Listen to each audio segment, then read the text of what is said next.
السلام علیکم جی. اچھا 21ویں صدی جب سے اسٹارٹ ہوئی ہے نا تو دنیا بدل گئی ہے. لوگوں کو پتہ نہیں ہے لیکن وہ بدل چکی ہے. لوگ سوچتے نہیں ہیں اس طرح. اب آپ دیکھیں ابھی کیا ہوا ہے کہ ہمارے دوست ہیں جتنے میرے سارے محنت کا ساتھی ہیں جو میڈیا کے اندر ہوتے ہیں, کیمرے کے پیچھے جو لوگ ہیں بڑی محنت کرتے ہیں. اور اسی طرح جو لوگ ایڈیٹنگ کرتے ہیں اس کے بعد جب نیوز روم سے لے کے جب وہ اسکرین تک پہنچتی ہے تو آپ کو نہیں پتا کتنی محنت درکار ہوتی ہے اس کے لیے. تو یہ جو میرے ساتھی ہیں انہوں نے کہا تھا کہ ہم یہاں سے جا رہے ہیں آگے بات کر لیں. یہ بڑی امپورٹنٹ بات ہے جس کے لیے میں آپ کو بتا رہا ہوں کیوں کھڑے ہوئے ہیں اس کام کے لیے. یہ ملک جو ہے نا یہ صرف یہ چاہتا ہے, اس کے اندر تمام لوگ یہ چاہتے ہیں کہ نمائندگی کوئی کریں اگر کسی لوگوں کی, کوئی بھی کسی طبقے کی, کسی بھی شعبے کی, کسی بھی پیشے کی, تو نمائندگی جو کریں ان کو مین سٹریم میں نظر آنا چاہیے. میں سمجھتا ہوں کہ پاکستان کے اندر کسان اور مزدور جو ہے وہ جتنی تعداد میں ہیں, جتنی تعداد میں وہ موجود ہیں, اور کتنے بڑے بڑے لیڈرز ہیں, جیسے خورشید صاحب کو اگر دیکھیں تو یہ ورکرز کے نمائندے ہیں, اور پورے پاکستان کے ورکرز جو ہیں وہ ان کو سب سے بڑا لیڈر سمجھتے ہیں. اسی طرح چودھری انور ہیں, یہاں پاکستان کسان اتحاد کے بہت بڑے لیڈر ہیں. میں نے ان کی قوت دیکھی ہے, ان کے ساتھ اتنی نفری ہے اتنے لوگ ہیں, اس کی وجہ بھی یہ سمپل تھی کیونکہ پاکستان ایگریکلچر کا ملک ہے, ایگریکلچر بیس. یہاں پہ کسان بہت بڑی تعداد میں, تو ظاہری بات ہے ان کے ساتھ اتنے مطالبات کے لیے وہ جب باہر نکلتے ہیں احتجاج کے لیے تو یہ ان کو لیڈرشپ فراہم کرتے ہیں.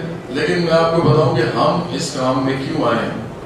وہ ہم صرف اس لیے آئے ہیں تاکہ ان کی آواز جو ہے وہ پوری ملک کے اندر کونے کونے میں پہنچا دیں. گھر کی عورتیں, گھر کے بچے, گھر کے مرد, گھر کے بھائی, گھر کے بہن, گھر کے اندر باپ, گھر کے اندر ماں, وہ سب سمجھتے ہیں کہ یہ جو ملک ہے یہ صرف اور صرف اس وقت ترقی کر سکتا ہے جب اس کے مزدور اور کسان ترقی کریں گے. اصل بات یہ ہے, اس کے لیے ہم کھڑے ہوئے ہیں. ہم نمائندگی کیوں دینا چاہتے ہیں؟ اس لیے کہ ہم سمجھتے ہیں, نظریاتی طور پہ ہم سمجھتے ہیں کہ دنیا کے اندر سرمایہ داری نظام ختم ہو چکا ہوا ہے. ہمارے ساتھ جتنے بھی لوگ ہیں انٹرنیشنل یوتھ ورکنگ موومنٹ میں, جتنے بھی لوگ آپ کو نظر آئیں گے, جو اسٹیٹ سیکرٹری سے لے کے ہمارے جتنے بھی کامریڈز ہیں, سارے ہم سرمایہ داری کے خلاف ہیں نظریاتی طور پہ. ہم سمجھتے ہیں کہ چل ہی نہیں سکتی, اور یہ کہیں بھی نہیں چل رہی. یہ چل سکتی ہی نہیں ہے کیونکہ اس کا سرمایہ داری کا جو انحصار ہے وہ دو طبقوں پہ ہے. ایک طبقہ ہے کام کرنے والا اور ایک طبقہ ہے مال بنانے والا. جب سرمایہ داری چلتی ہی ان دو طبقوں پہ ہے تو ظاہری بات ہے جو مال بنانے والا ہے وہ جو کام کرنے والا ہے اس کا استحصال کرتا ہے, اور اسی طرح جو کام کرنے والا ہے وہ چاہتا ہے کہ میں کام نہ کروں اور مجھے پیسے ملتے ہیں. تو یہ ایک ایسی لازمی ایک ارینجمنٹ ہے جس کے اندر جب بھی کوئی آئے گا تو وہ ایسے نہیں چلے گا. اور یاد رکھیں اگر آج کوئی آپ میں سے ہی ان سب میں سے کوئی میاں منشا ہو تو یہاں نہیں بیٹھا ہوگا, وہ وہاں بیٹھا ہوگا, وہ اپنی فیکٹری چلا رہا ہوگا یا وہ اپنی بینک چلا رہا ہوگا. وہ ایک طبقے کی نمائندگی کرتا ہے, اس طبقے کی نمائندگی کسی نے تو کرنی ہے. اب ادھر خورشید صاحب اگر آج ورکرز کی نمائندگی کر رہے ہیں, اگر یہ سرمایہ دار جاگیردار ہوتے تو یہ ان کی نمائندگی کر رہے ہوتے. تو اس بات کو سمجھ لیں کہ جو نظام ہے, نظام کے اندر تمام لوگ بالکل ٹھیک ہے. یہ کیونکہ محنت جو ہے اور مزاحمت جو ہے, احتجاج جو ہے, یہ اس صدی کے اندر اگر مزدوروں کسانوں نے نہیں کیا تو اس سرمایہ داری نظام ختم نہیں ہوگا. اور اگر سرمایہ داری نظام ختم نہیں ہوگا تو برابری کا نظام آئے گا ہی نہیں, کبھی بھی نہیں آئے گا. تو اس لیے میں تو بڑا خوش ہوں کہ خورشید صاحب ہمارے ساتھ کھڑے ہیں. ہم یہ جو تھوڑی سی بات ابھی نیو لبرل اکنامکس کی ہوئی تھی, میں تھوڑی سی بات کرنا چاہوں گا کیونکہ لیڈرشپ ساری بیٹھی ہوئی ہے. 1936 میں ڈپریشن جب ہوا تھا, گریٹ ڈپریشن, تو ایک کینز نام کا ایک آدمی نے کہا تھا کہ یہ جو سرمایہ داری نظام ہے اس کو ریگولیٹ کیا جائے, اس کو اس طرح نہ چلایا جائے, فری مارکیٹ کے حساب سے نہ چلایا جائے کہ ایسی چیزیں بیچو خریدو. اس سے دنیا کے اندر بڑی مصیبت ہو جاتی, ریسیشن ہو گئی تھی, لوگ بھوکے مر رہے تھے, مصیبت بڑھ گئی تھی امریکہ کو خود. تو اس نے ایک کینشین اکنامکس کی بات کی. اس نے کہا کہ ریگولیشن بھی ہوگی, فل امپلائمنٹ دی جائے گی, کوئی ایسا آدمی نہیں ہوگا اس کو امپلائمنٹ نہ دی جائے. اور اس کے اندر کینشین اکنامکس کے اندر پبلک پرائیویٹ پارٹنرشپ بھی تھی. پبلک جو تھی, اچھا آج کی کانفرنس میں 33 ٹریڈ یونینز کے نمائندے اور قائدین جو نے شرکت کی ہے. یہ بہت کامیاب تو اس نے جب وہ اس کے بعد کیونکہ ان کے پاس چارہ نہیں تھا تو 36 کے بعد یہ اگلی دہائیوں میں 70 تک کینشن اکنامکس چلی ہے. اس میں گورنمنٹ انٹروین کرتی تھی. جیسے ابھی آج کل جو دیور صاحب کہہ رہے ہیں کہ گورنمنٹ کو دیکھنا چاہیے کہ سبسڈی دی جائے کسانوں کو, تو یہ کینشن اکنامکس کی بات کر رہے ہیں. کینشن اکنامکس اب نہیں ہے. اب آپ اس بات کو سمجھیں. پاکستان میں نیو لبرل اکنامکس جو کہ 70 کی دہائی میں مارگریٹ تھیچر نے انگلینڈ میں اور ریگن نے امریکہ میں سٹارٹ کی. نیو لبرل اکنامکس کیا ہے؟ وہ سمپل سی ہے.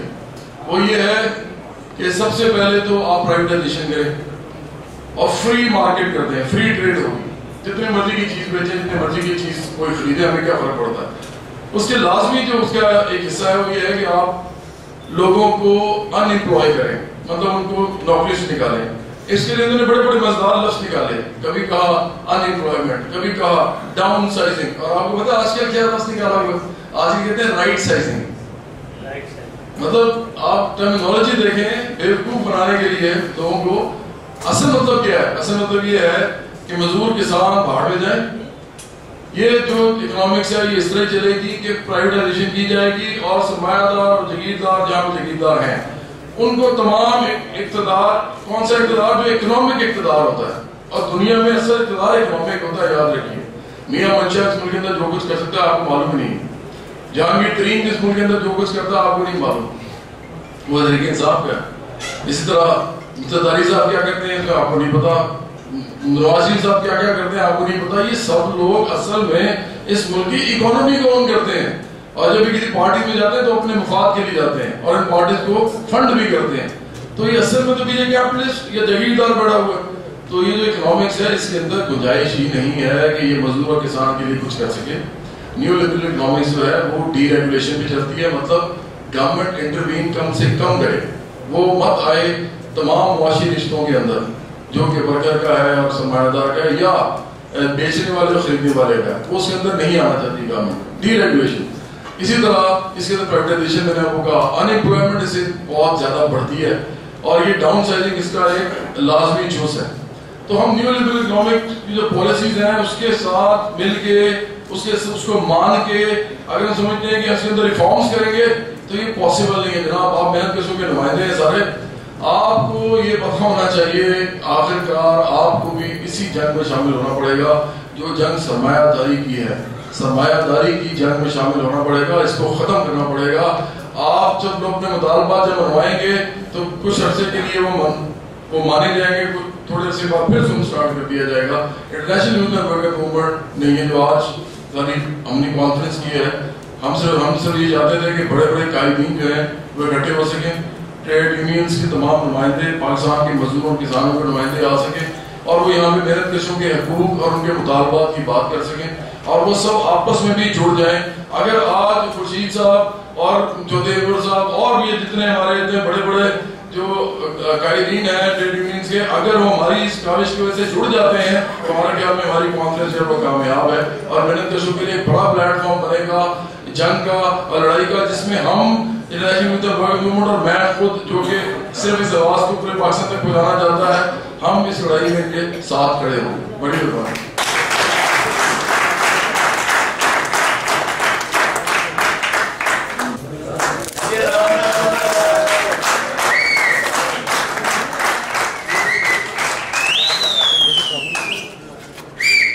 میں ہمیشہ سمجھتا ہوں کہ اس طرح کی تقریب کے بعد گانا ہونا نہیں چاہیے, لیکن خورشید صاحب مجھے بتا دیتے ہیں. میرے والد صاحب کے دوست ہیں بڑے, ہم یہ اسکول میں اکٹھے پڑھتے تھے.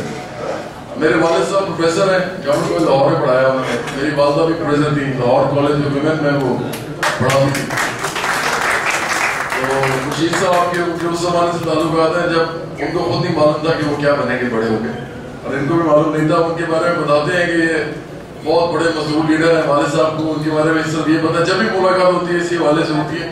لیکن مجھے خوشی اس بات کی ہے کہ میں اپنے والد صاحب سے جو تعلق ان کا شروع ہوا ہے وہ میں اس کو آگے لے کے چل سکا ہوں, اور اب میری زیادہ ملاقات ہوتی ہے ان سے, میرے والد صاحب سے. باقی جتنے بھی محنت کش اور مزدور اور کسان جو جتنے بھی ہیں ان کی جو نمائندے ہیں یہاں پہ چودھری صاحب اسپیشلی اور باقی جتنے بھی دوست ہیں اور جرنلزم کے اندر بھی جو ہے میڈیا کے اندر بھی ہیں، میں سمجھتا ہوں کہ یہ سارے میرے بھائی بھی ہیں، میرے بڑے بھی ہیں جو میرے سے بڑے ہیں، اور ہم نے ان سے بڑا سیکھا ہے۔ یہ نہیں سمجھتے کہ ہم نے سیکھا نہیں سیکھا، لیکن ہمیں پتا ہے کیونکہ جو بھی جدوجہد ہوتی ہے زندگی میں وہ دو جگہ پہ رقم ہو رہی ہوتی ہے۔ ایک تو وہ آپ کبھی لکھ لیتے ہیں اس کے بارے میں اخباروں میں، کبھی آپ ٹی وی یا ریڈیو کے ذریعے لوگوں تک پہنچا دیتے ہیں کہ یہ جدوجہد یہاں کی گئی ہے، لیکن دوسری جگہ وہ رقم جو ہو رہی ہوتی ہے وہ لوگوں کے دلوں پہ ہو رہی ہوتی ہے، اور وہ اسٹرگل جو ہوتی ہے وہ پوری نسلوں سے آگے منتقل ہوتی ہے۔ میں سمجھتا ہوں کہ آج تک جتنے بھی ٹریڈ یونین کے لیڈرز ہیں اور ٹریڈ یونینز کے اندر جتنے بھی محنت کش ہیں جنہوں نے اس کے اندر اس منظم جدوجہد میں جب بھی یہ ہوئی ہے اس میں حصہ لیا ہے، میں آپ کو خراج تحسین پیش کرتا ہوں۔ میں سمجھتا ہوں وہی وہ لوگ ہیں جو آئندہ آنے والے دور میں جو شمع جلے کی برابری کی، میرا خیال ہے سب سے پہلا جو انجن ہے وہ یہی تھے اس برابری کے معاشرے کے حوالے سے۔ میں جو سانگ پیش کر رہا ہوں وہ بھی محنت کشوں کے لیے ایک عقیدت کا اظہار ہے۔ وہ محنت کش جو کہ اس دنیا کے اصل وارث ہیں، جو اس دنیا کو خود چلانے کی سکت اور اہلیت رکھتے ہیں، اور جب وہ اس دنیا کو چلائیں گے تو دنیا کے اندر یہاں زمین کے اوپر بھی جنت بن جائے گی۔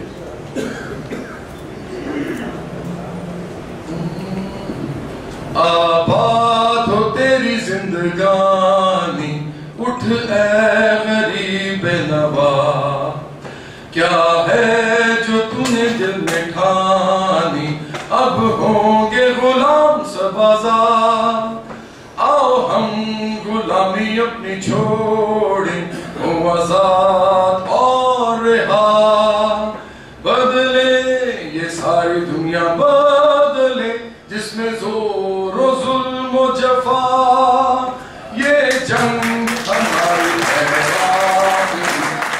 اس پر ہی فیصلہ، سارے جہاں کے محنت کشو اٹھو کے وقت آیا، یہ جنگ ہماری ہے آخری ہے اس پر ہی فیصلہ، سارے جہاں کے محنت کشو اٹھو کے وقت آیا،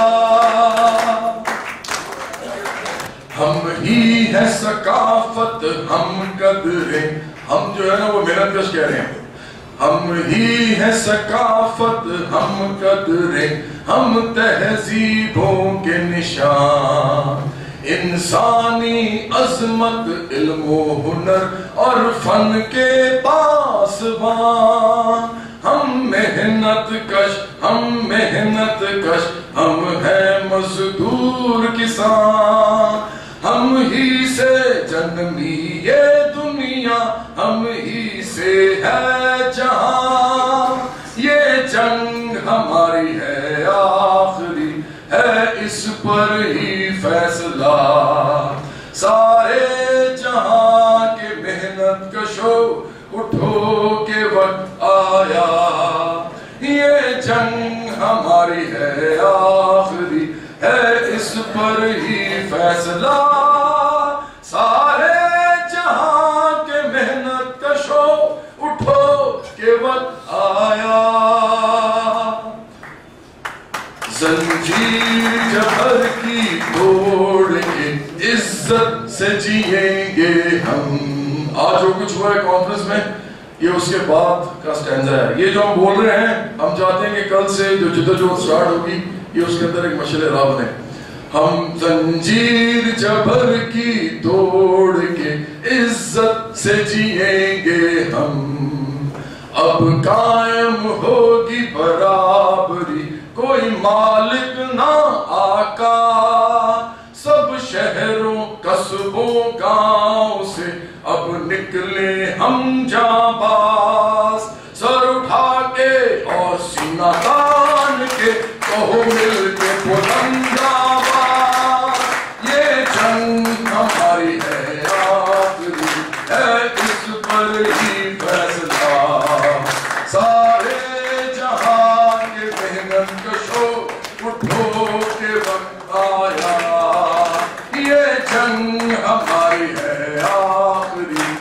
اس پر ہی فیصلہ